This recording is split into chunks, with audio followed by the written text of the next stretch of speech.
Hi everyone. Today we're going to continue talking about motion in the sky. For this video, we'll talk a little bit about stars, again, a recap of the celestial sphere, and get into specifically motion of the sun in our sky. So by the end of this lecture, you'll be able to explain Earth's seasons and why we have warmer summers and colder winters. You'll be able to locate the sun along the ecliptic and also predict which stars will be visible at night based on where the sun is. And then explain why astrology is considered to be a pseudoscience.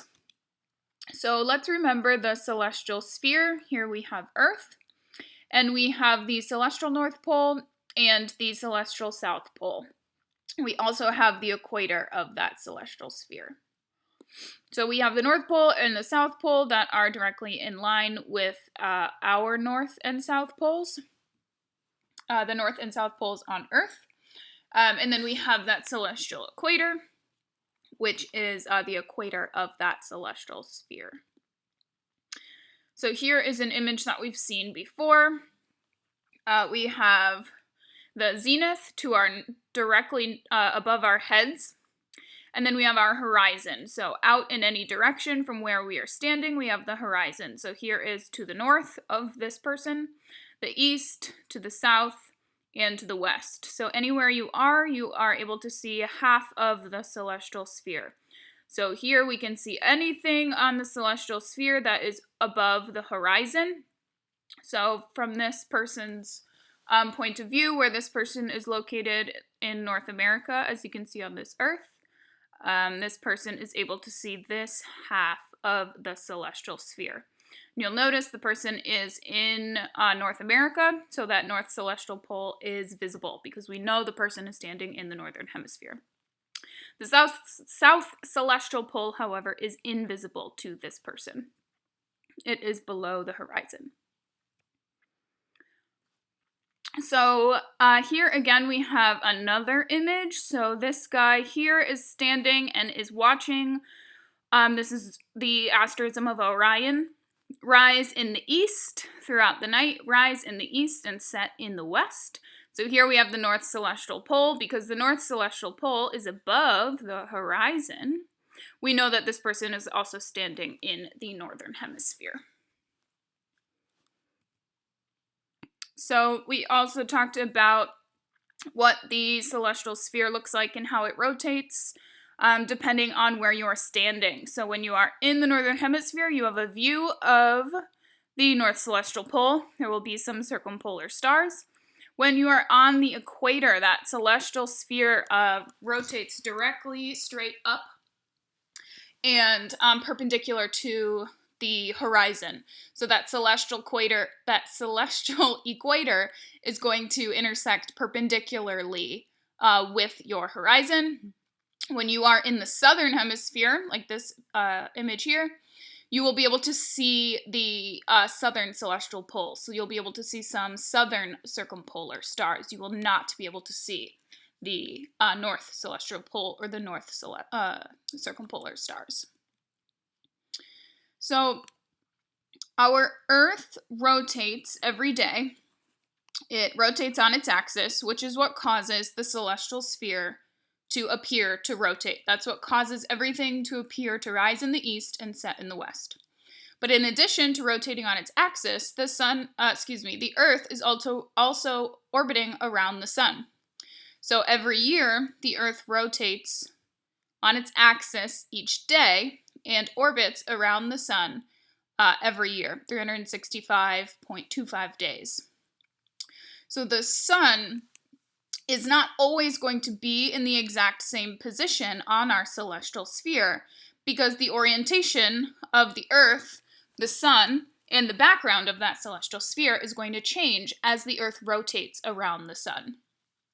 So in addition to our celestial equator in dark green here, our South Celestial Pole, North Celestial Pole, which aligns with our North and South Pole on Earth, we also have what we call the ecliptic. So the ecliptic is the circle on our celestial sphere representing where the sun, how the sun moves. So the sun's apparent path throughout the year against the backdrop of the celestial sphere. So again, of course, we know that it is Earth that's rotating, it is Earth that's orbiting, but from our point of view, the sun has an apparent path across that celestial sphere, and we map that out and call it the ecliptic. So the ecliptic is the path of the sun. So we have seasons because the sun orbits around the Earth, and because the sun is at a tilt. So we have a tilted axis, as we've spoke about. So because of that, not everyone on Earth is receiving the same amount of heat from the sun all year long. So when the sun is in the northern sky in the summertime, when the sun is in the southern sky, it is the wintertime. So you'll notice that if we look at the celestial equator, which is the solid line, here's our north celestial pole, here's the north and south pole of Earth, here's the south celestial pole. We also have our ecliptic, which is in the dashed line. So you'll see that the ecliptic crosses into the northern hemisphere of the celestial pole, and then also crosses into the southern hemisphere of the celestial sphere. So in the summer months, the sun is in the northern part of the sky, in the northern half of the celestial sphere. In our winter, the sun is in the southern half of the celestial sphere. So where the ecliptic crosses the celestial equator is where the Earth transitions from being in the southern hemisphere to the northern hemisphere. So these are the equinoxes. So we have the vernal equinox, when we transition from our winter to our summer. By our, I mean northern hemisphere. And then we have the autumnal equinox, when we transition from summer into winter. So when the sun is at the very northernmost position on the ecliptic, that is what we call our summer solstice. So that is the longest day of the year in June. When the sun is at the southernmost position, that is the winter solstice, the shortest day of the year. So the seasons have to do with this change in position of the ecliptic in regards to the celestial equator. So we have 4 seasons, and they're caused by a change in sunlight coming from the sun to the Earth. So remember that the Earth is at a tilt. So here we have the Earth is tilted 23.4 degrees from vertical. And in the northern hemisphere summer, so when it is summertime to us, the Earth is tilted so that the northern hemisphere is in the sunlight. In our wintertime, the northern hemisphere is tilted away from the sun. So you'll notice that all year round, the angle of the tilt of the sun is the same. So the direction and angle of tilt is the same as the Earth orbits around the sun. So what changes is what is in the most direct sunlight. So in summertime, we have more direct sunlight in the northern hemisphere. In the wintertime, the northern hemisphere is tilted away from the sun. So it is not a matter of distance. So it's not that here we're further away from the sun than here in the southern hemisphere, and here we're closer. It actually has to do with where is getting the most direct sunlight from the Earth. So near the poles, you're getting the same amount of sunlight or energy from the Earth. From the sun. However, when it hits the sphere of Earth at the pole, that energy has to spread out over a larger surface area when compared to at the equator. So here at the equator, the sun is getting very direct. The sun is sending very direct sunlight towards the Earth. So this sunlight is only covering a small area. Whereas in at the poles, that sunlight has to spread out over a much larger surface area. So that's the reason that the poles are colder than the equator. So all year round, the poles are going to have to share that heat with a much larger area than the equator. So the equator region is going to get more direct heat, more heat per surface area, so it is going to be warmer. So in summer, in our summer, northern hemisphere summer, when the northern hemisphere is pointing towards the sun, we are getting more direct sunlight. So that would be like holding a flashlight almost perpendicular to your tabletop.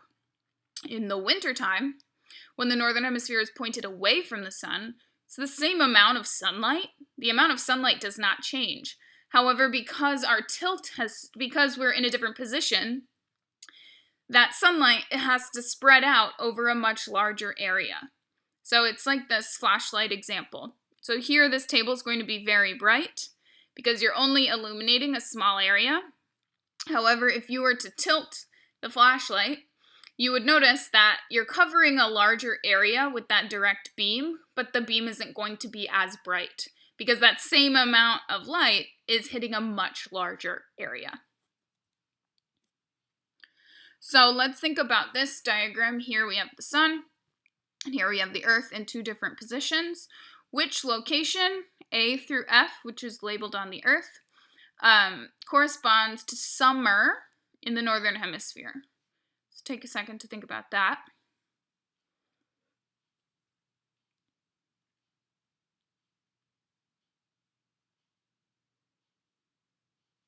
Okay, we know we're looking at the northern hemisphere, so we want to look at the northern hemisphere in this diagram versus the northern hemisphere here.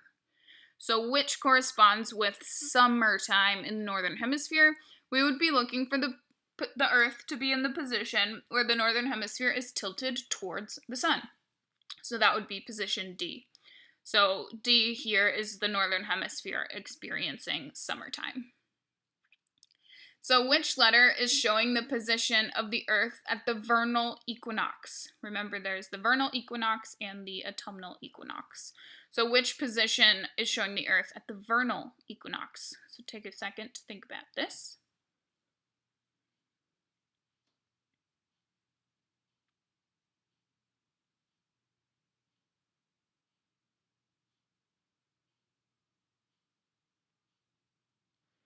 So my suggestion for thinking about problems like this is first to figure out where is summer and where is winter.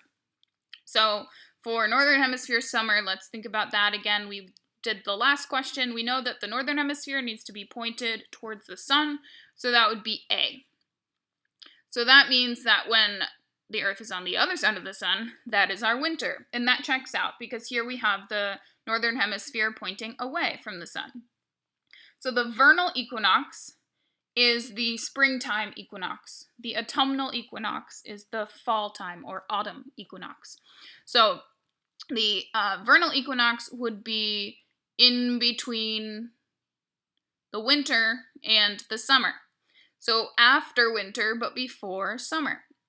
So you'll notice that the orbit of Earth around the sun is labeled here with these arrows.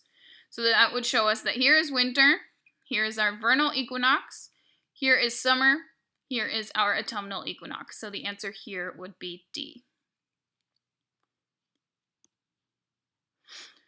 So what would the seasons be like if Earth was not tilted at all? So if our situation was a little bit more like this, with Earth at no tilt, or a 0-degree tilt, perfectly straight, north to south, no tilt, we would have no seasons. So as the Earth orbits around the sun, we would still have day and night. Things would still rise in the east, set in the west, but we wouldn't have a shift in seasons, because the ecliptic would be directly on the equator all year long. So every latitude on Earth would be receiving the same amount of direct sunlight all year long. It wouldn't change. So here we have our ecliptic again in relation to our celestial equator. So throughout the year, from Earth, the sun appears to move against the celestial sphere. So the sun shifts against the backdrop of the stars throughout the year. So during the day, or during the course of one day, or I should say one night, it's not something that you can notice. The sun and the stars in the celestial sphere will rise in the east and set in the west. You don't see a shift over the course of just one day. However, if you look monthly or yearly, you'll see that the celestial sphere rotates 365 degrees every day. So there's actually a shift in the location of the sun each day. So each day, the sun is in slightly a different location against the backdrop of the stars, against the backdrop of the celestial sphere. So if we look at this map here, we can see which direction does the sun appear to be shifting. So here we have our celestial equator in red. These are stars of the celestial sphere. And then the green is outlining the ecliptic. So you notice that in the summertime, the sun, so remember the ecliptic is the motion of the sun, so the apparent path of the sun through our sky. You'll notice in the summertime, the ecliptic shows in the northern celestial hemisphere. And then in the wintertime, the sun is in the southern sky, or the southern celestial hemisphere. But throughout the year, from day to day, month to month, the sun actually moves from west to east throughout the sky. So let's look at that in a little more depth. So from the position of Earth, the sun will appear to move against the stars, against the backdrop of the stars, against the backdrop of the celestial sphere. And the apparent path of the sun, as we call it, moves from constellation to constellation. So throughout the year, the location of the sun is going to vary. So at one point in the year, it will look like the sun is within the constellation of Sagittarius. A couple months later, it's going to look like the sun is within the constellation of Pisces. So if we look at January 1st, here is Earth on January 1st. So if this is the position of Earth, here we are looking in the daytime at our sun. It would appear that the sun is within the constellation of Sagittarius. Now, let's note that on January 1st, if you're looking up at the position of the sun, you cannot see the constellations behind it because the sun is out. But in the middle of the night, on January 1st, if you look at the constellation that's highest in the sky, you would expect to see the opposite constellations from Sagittarius. So you'd expect to see Taurus and Gemini. So here, if we just plot the position of the stars, not thinking about the fact that it's daytime, so we wouldn't be able to see the stars. On January 1st, it would look like sun is within the constellation boundaries of Sagittarius. If we look a couple months later in March, here we are moving around the sun, we're orbiting around the sun. The constellations in the celestial sphere are the same, they don't move. But it will appear that the sun has shifted. Now, the sun is in the same position, the stars are in the same position. It's us on Earth that's moving. However, from Earth, it would appear, if you look at the position of the stars on March 1st, that the sun is within the Aquarius constellation. So if we plotted the stars' locations, we would see the sun as if it were in Aquarius. Remember, if you're looking at the sun on March 1st, you're not going to be able to see Aquarius because it would be daytime. So these constellations that make up the ecliptic, the constellations that the sun travels through, are called the zodiac. So the zodiac is the band around the celestial sphere, or a band around our sky that goes along the ecliptic. So the signs of the zodiac are the 12 constellations that lie along the ecliptic. So when someone says the sun is in Aquarius, that refers to when the sun, due to our position being over here, when the sun appears to be within the constellation of Aquarius. As days and weeks goes on, and the Earth continues to orbit around the sun will appear to then be in Pisces, and then in Aries, etc. So these constellations that the sun travels through on that ecliptic, we call the zodiac. So if we look at March 1st, for example, during the day, we see that the sun is located within that Aquarius constellation. So just as this shows here, on March 1st, the sun is located in Aquarius. So if we look at the nighttime on March 1st, so that would be seeing the opposite side of our ecliptic, because the sun and these constellations would have set. We would expect to see that on March 1st at night, Leo would be highest in the sky. So we can check here, this is March 1st. We see that Leo is here very high in the sky. So where along the zodiac will you find the sun on January 1?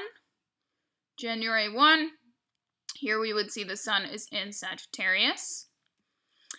And then which constellations would be highest in the sky? We would see the opposite side of that zodiac.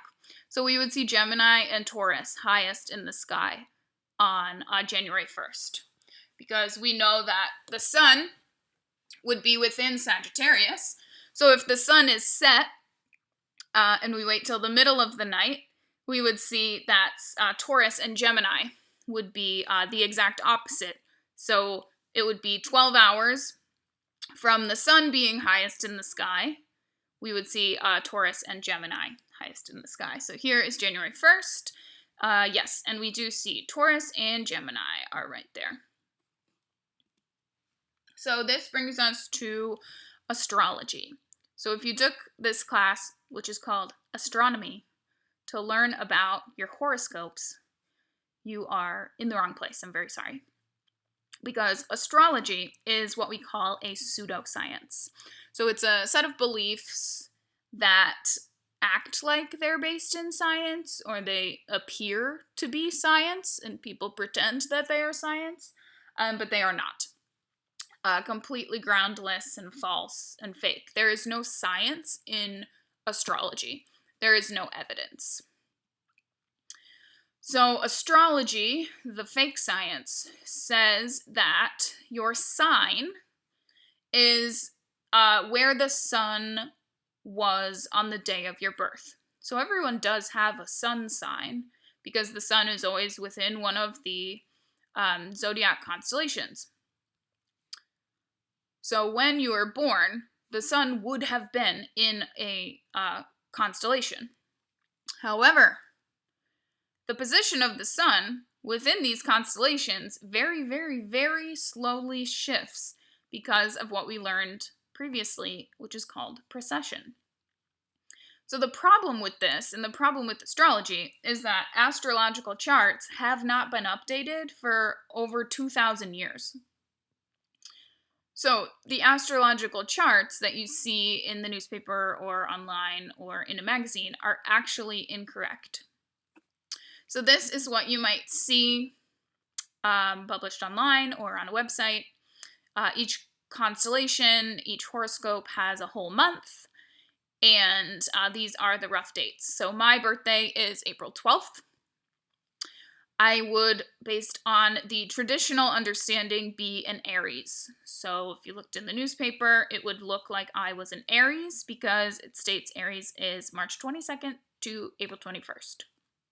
However, if you actually look at the chart of the sky on my birthday, on the year that I was born, the sun was in Pisces. And that is because this traditional understanding is very, very outdated. And the sun's position within these constellations has shifted since this calendar was created thousands of years ago. So here is the actual position of the sun on any of the days of the year for the last, definitely all of our lifetimes, for at least the last couple hundred years. These are the actual sun sign dates. So April 12th, my birthday, you'd see in the newspaper that I was an Aries, but in actuality, on April 12th, the sun was in Pisces. So this is not something that shifts on a scale of year to year. So it's going to take hundreds of years for this to need to be updated again. However, compared to what used to be used, the sun has shifted. Oh, I should say, the position of the sun against the backdrop of our constellations has shifted enough due to our Earth's precession that the dates are pretty inaccurate. There's some overlap, so they're close, but a lot of dates are actually incorrect. So, take a look. You might have a new horoscope to read. However, I wouldn't believe anything from the horoscopes that you see published. Astrological claims have been tested and tested and tested and tested. But it's been determined that beyond a reasonable doubt, there is no connection between the position of celestial objects and events in a person's life or a person's personality. So there really is no connection between your life and who you are as a person and the position of the sun when you were born. That doesn't mean you shouldn't still read your horoscope and take whatever good advice they're giving you. If you think it works, then it works, by all means. I find when I read the horoscopes for fun that I think they all suit me because they're a little generic, pretty vague. So I just like to pick whichever one I like best and pretend that that was advice specifically written for me. So take a look at, if you do like to look at your horoscope, try and compare if your actual horoscope sign is different than what you thought it was. Try to compare the advice from the two and see if you notice which one suits you better. So where did astrology actually come from? It's not clear. So the sky has been used as a calendar forever. The sky's also been used as a map. So the sky is a calendar. Rising of certain constellations in the sky marked the changing of the seasons. So, for instance, rising of Sirius, our brightest star, in July, marked the flooding of the Nile. So people knew when the floods were coming, the flooding season of the Nile, to get ready to fertilize the farms that depended on that flooding. And the sky has been used as a map. So you can use the sky to tell you directions, to tell you where to go, follow the stars, follow certain constellations, know which way is north, south, east, west, etc. At the time of the ancient Greeks, there were the 12 star signs, so that matched with where the sun was within the sky. However, the sun has shifted in the sky since then, and we now have these new horoscope dates, these new sun signs, as they call them. There's also a new one, so if you're December 1st to December 18th, that is actually the newest horoscope sign.